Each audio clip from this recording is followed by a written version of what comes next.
Hey guys, I'm Kate. Welcome back to my channel, and today I am returning to my 5-book series, The Meridian Maps, previously known as Project Blue. Project Blue, Project Blue 2, Project Cerulean, Project Navy. We'll get to that. This is going to be half vlog and half sort of chatty video as we go over the full history of the Meridian Maps, kind of from the inception of the project to determining how many books it was going to be. We'll talk about zero drafting the entire 5-book series, also the time that I revised my first draft enough, got beta readers on it, ended up querying it, and why I decided to pivot away from querying, and also chat about the struggles and the joys of writing a series. We will of course also talk about what the series is about. Pirates. Anyways, mostly this is going to start the journey of reworking the first book. There are plot points that I'm changing now that I know more about the series as a whole. Some things that I want to be able to foreshadow and actual like a couple of motivations that I would like to finagle, fine-tune, if you will. So that's all I know going ahead without having fully reread it. The other thing to note is that this video is also being sponsored by Campfire. They have the new Campfire blaze that I will be working in throughout the entirety of this video and through the rest of the series, frankly. I have partnered with Campfire before. I used Campfire Pro when I was working on my NaNoWriMo novel this past November. And I'm super excited to start working in Blaze because there's a whole lot more features that I'm going to get to explore, but also because it now has a cloud-based version and I'm getting a new computer soon. So I don't want to stop working on something or have it in one place. Now I can access it anywhere. I'm freaking pumped. Now, as I mentioned, the Meridian Maps is about pirates. God, I love pirates. It's a young adult fantasy novel that explores that moral gray line between what is good and what is evil, and kind of how much societal pressures define those two things. It's a tale of discovering your found family and also questioning if like true happiness and nirvana exist. The Meridian Maps follows our heroine, Annalisa. Oh my gosh, and wait. Choose for upload. Oh my god! Look at it! That's so cool! Our main character. Annalisa grew up alongside her best friend, the Princess of Monsorian, but after her mother had a falling out with the queen and then ran away, Annalisa has been a servant in the castle where she's sworn to never abandon her family. She's not a particularly good servant though, like she spends most of her time roaming the halls, not doing what she's told and imagining a life unlike her own. Her greatest undoing and her greatest strength is her curiosity, and everything's going like kind of okay until she discovers that pirates have infiltrated Monsorian on her best friend's wedding day. This brings us to Captain Breton, leader of the rogue pirate crew, backstory mostly unknown, and only discovered in bursts, certainly only when Captain Breton wants you to know. His idea of good resides solely outside that of the current realm's ideology, so he mostly just does whatever he wants. He's drunk part of the time and scheming the rest. His right-hand man is Matthias. Quieter, clearly more sane and level-headed, and surrogate leader. He's the prim and proper to Breton's chaotic charm, and together they run their ship and lead their crew to riches. They are the ones who infiltrate the shoreline castle of the Monsorian Queendom on Princess Quinta's wedding day. It should be noted, Princess Quinta, Annalisa's best friend, is being used a bit as a pawn in a brewing war. And it is at this wedding that Annalisa has some very tough decisions to make.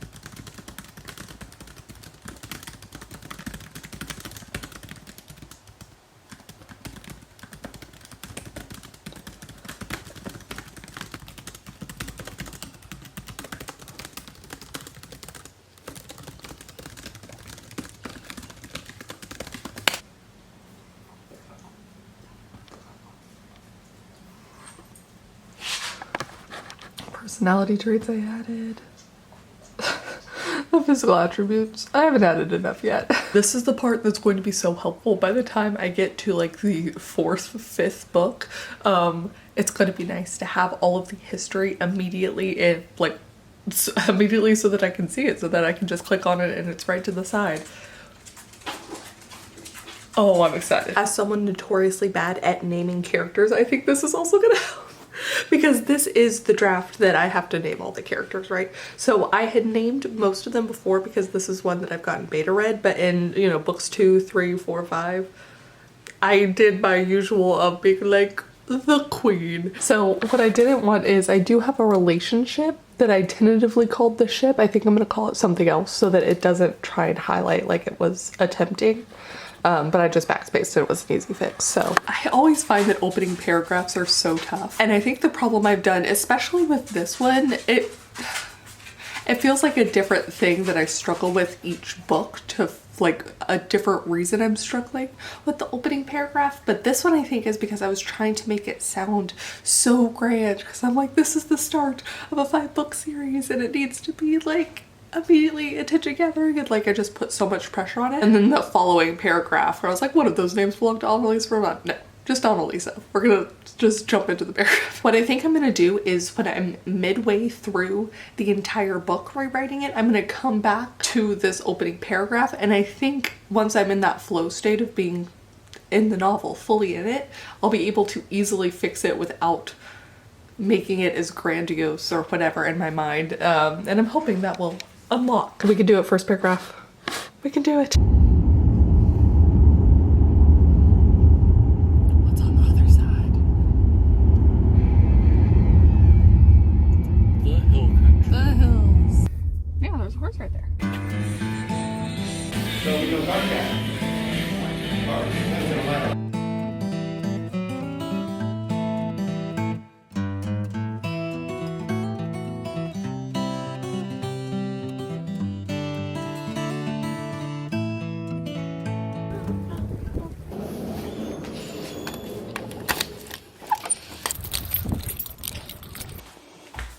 I thought I would go through my mail when I got home because I have several book-shaped things and a very cute letter. Look at how pretty. Oh, thank you, Emily. That was very sweet. It's always fun when you feel seen by other people. I want to make like a whole wall or something, I'm thinking. So anyways, thank you, Emily. Look at how pretty this is. Look at this. That's so cool. Whoa! That's very cool. There's a little note attached to it. What the heck? So pretty. Oh, thank you, Trisha. She said this is one of her favorite books. The Boy Who Drew Monsters. What a great title though. Also, Totoro. Thank you, Trisha. Ever since he nearly drowned in the ocean 3 years earlier, 10-year-old Jack Peter Keenan has been deathly afraid to leave his home in a small coastal town in Maine. A small coastal Maine town just gets me every time. And then this one is from Zara. All of the books. Look at Zara's covers. Obscure origin. Also, the back of these books. Look at how pretty that is. Yay! Thank you, Zara. Oh, the books.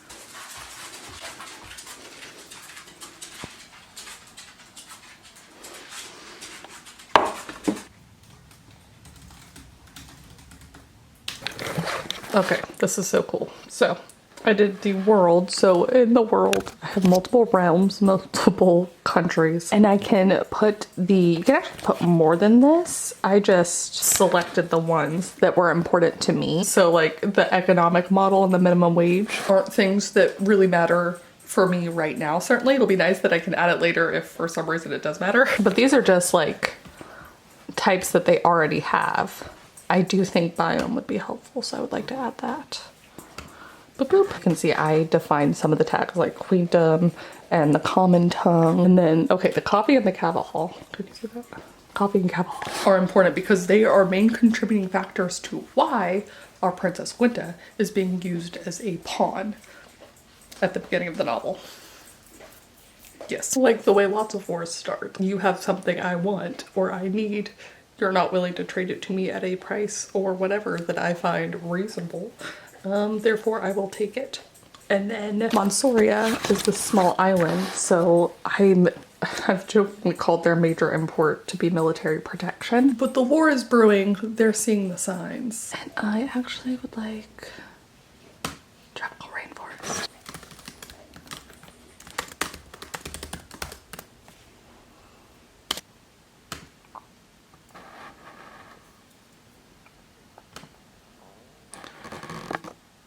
Whoa. Oh.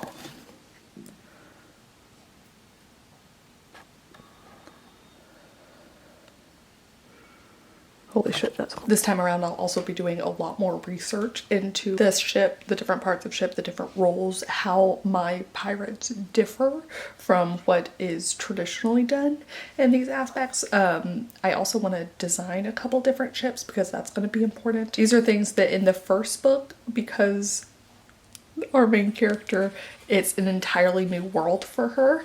It's not something that's immediately important. Like there's a lot of stuff she doesn't know. So what I'm putting in is like kind of elementary stuff.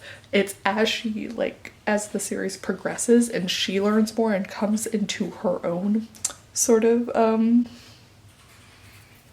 captainness, does that work? As she becomes a more experienced pirate, the level of like knowledge and difficulty and different things is going to also sort of scale up with her. So all of the research. Oh my gosh. Okay.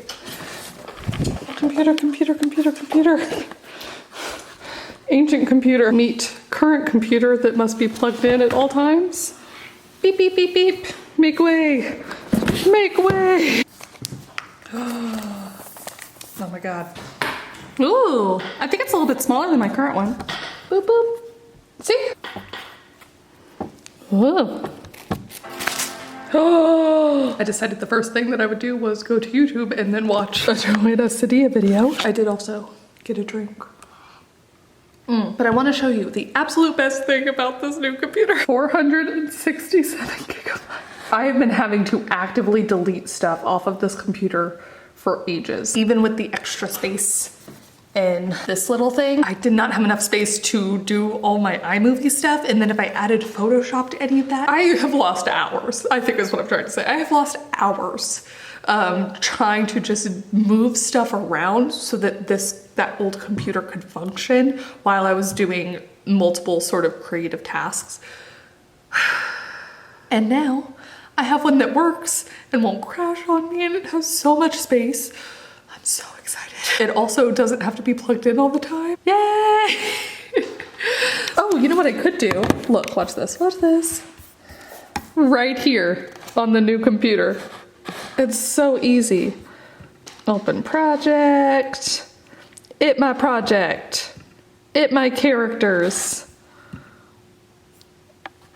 It's the captain.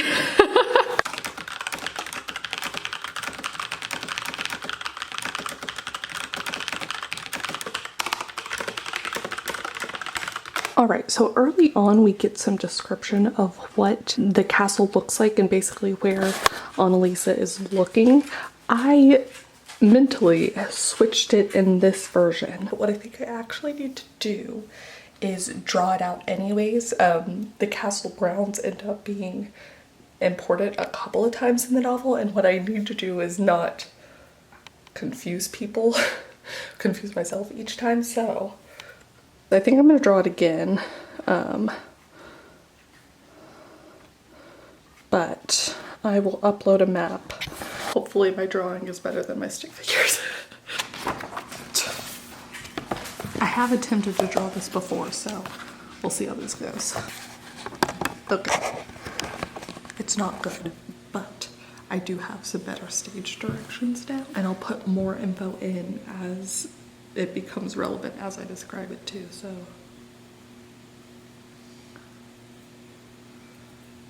I think I got it.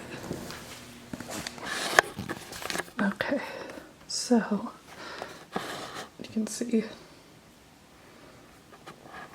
different information.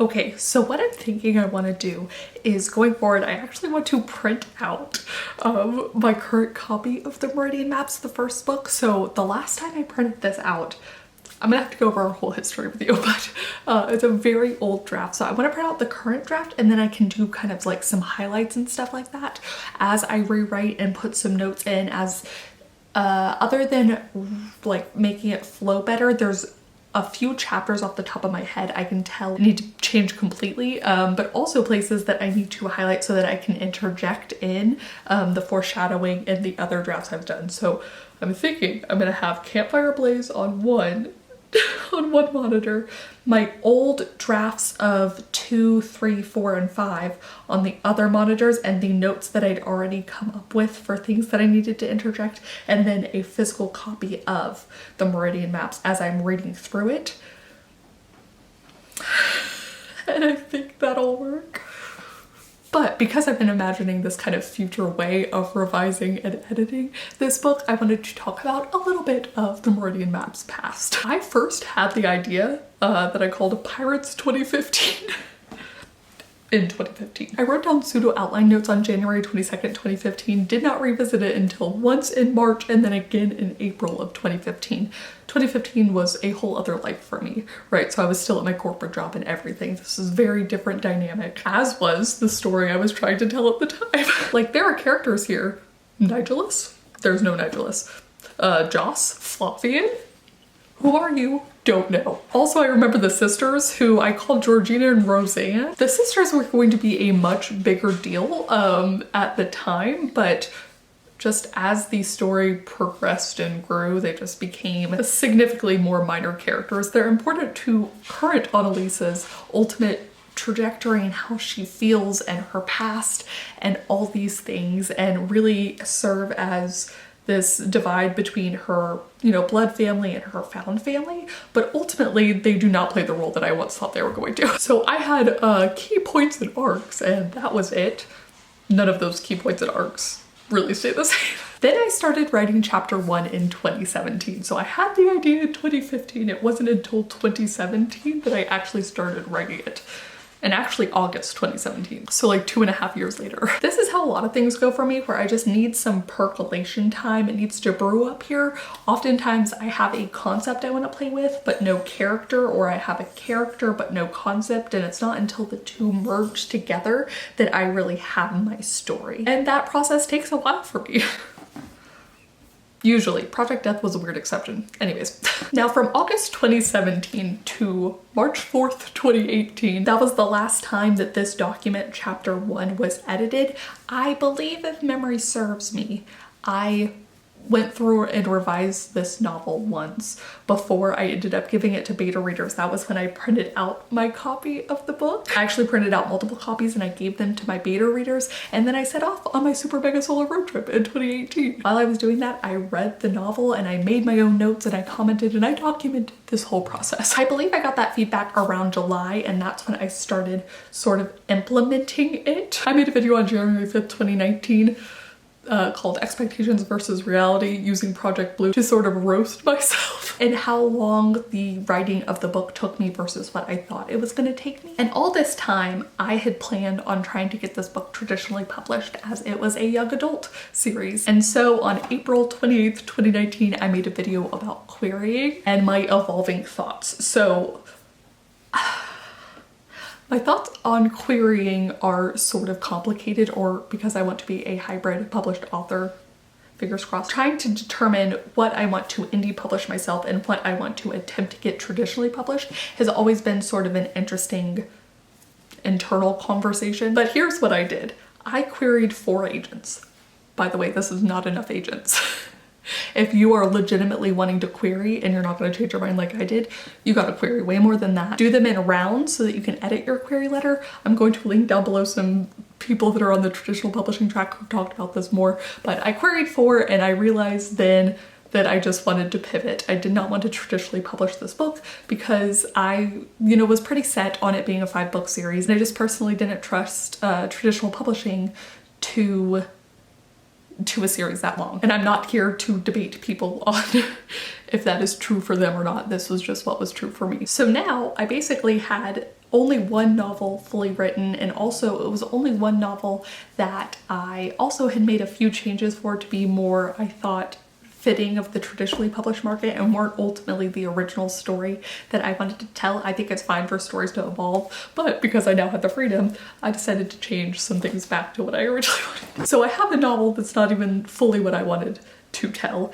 And then I have 4 more books planned in my head. And actually I needed to plan out these books because when I was thinking about traditionally publishing it, you know, the advice is to wait. Don't write those other books, write a new book, either a new series or like something else, write a standalone, you know? So I personally have always felt that world building and description have kind of been my downfalls. This also includes the foreshadowing of things, and I did not trust myself to properly do that in the first book when I'm trying to set up a whole series and all the arcs that need to fit within the series, you know, not just Annalise's arc, but the Captain's arc, Matthias's arc, Princess Quinta's arc, the entirety of the world and this war that's going to be happening and how that would fit. So anyways, I realized that I needed to just zero draft the entire series. I needed to figure out the nuance of the story that I was trying to tell, and I'm so glad I did, okay? Because I have so many more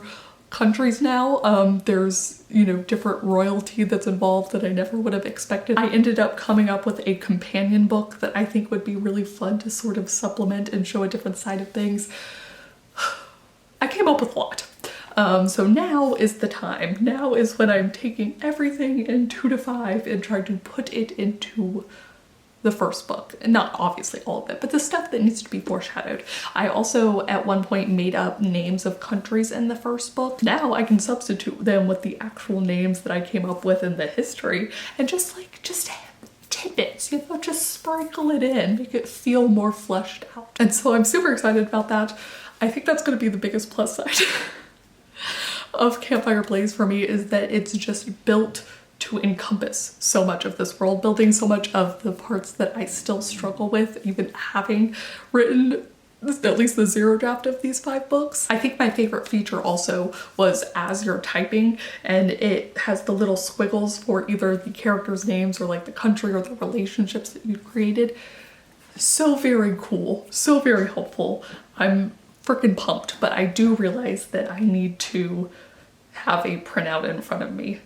The plus side also is that it's browser based, and so because I'm still working on my old computer, because I have all my old Scrivener files over there too, and a lot of old notes on that computer, it's gonna be a fun, wonderful mess. So the next time you will see me talking about the Meridian Maps, I'm actually going to have a printed out copy. I think that'll be part of what I'm doing, and I am going to read through the entire thing, and I'm gonna make those notes I was talking about where I can insert some stuff in. So I am just so excited, but this is definitely undertaking a big step in the revising editing process, and I can't wait. I think that's been the best thing about this series as a whole, is that I love it so much. Even after having written the 5 books, I feel like my love has only grown for it, and it's because ultimately, you know, I'm writing a story that I would want to read.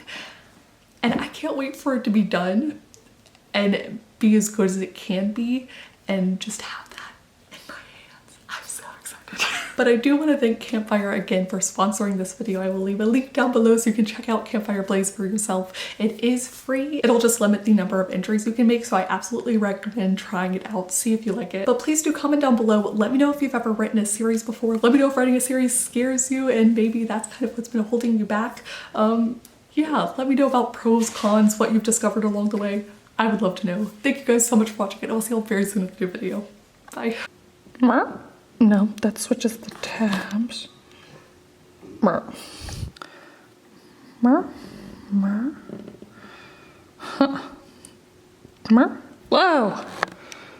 No, I don't want that. Go back. Anyways, okay. I don't know how to do things yet.